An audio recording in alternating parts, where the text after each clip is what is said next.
আচ্ছা এই কথা আমারও আসসালামু আলাইকুম প্রিয় দর্শক, সবার কি অবস্থা? হাজির হয়ে গেলাম দীপ্ত টিভির নিবেদিত মাশরাফে জুনিয়র নাটকের 872তম পর্বে কি ঘটতে চলছে তার অগ্রিম খবর নিয়ে।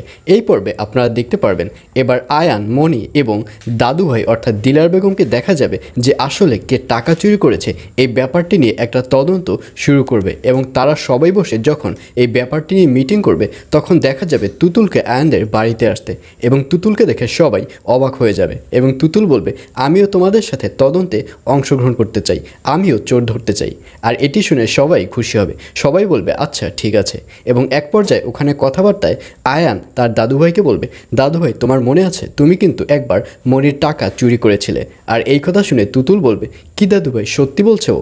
তখন দাদুভাই অর্থাৎ দিলার বেগম বলবে, আসলে তখন আমার টাকার প্রতি খুব লোভ ছিল আর এর জন্যই অতগুলো টাকা আমি দেখে সামলাতে পারিনি। তবে এখন এসব কথা বাদ দাও, এখন আমাদের সবার টার্গেট হচ্ছে যে আসলে কে টাকাটা চুরি করেছে সেটি আমাদের খুঁজে বের করতে হবে।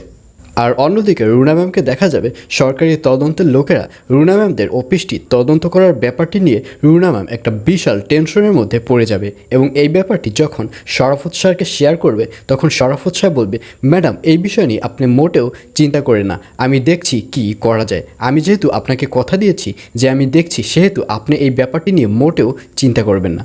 আর এই কথা শুনে রুনা ম্যাম খুশি হবে। রুনা ম্যাম বলবে, না আসলে তারা যে আমাদের এখানে তদন্ত করতে আসবে এই ব্যাপারটি নিয়ে আমি খুব বিশাল চিন্তার মধ্যে রয়েছি। আপনি যদি এই ব্যাপারটি ম্যানেজ করতে পারেন তাহলে আমি অনেক বড় বাচ্চা বেঁচে যাই। আর এই কথা শুনে শরাফত সাহেব মনে মনে ভাবে, আপনি না শুধু আমিও অনেক বড় বাচ্চা বেঁচে যাই। এইসব চিন্তা করতে দেখা যাবে শরাফত সাহেবকে। আর এছাড়াও থাকবে আরও আশ্চর্য সকল ঘটনা। সুতরাং সবাইকে মাশরাফে জুনিয়র নাটকের আগামী পর্ব দেখার আমন্ত্রণ রইল।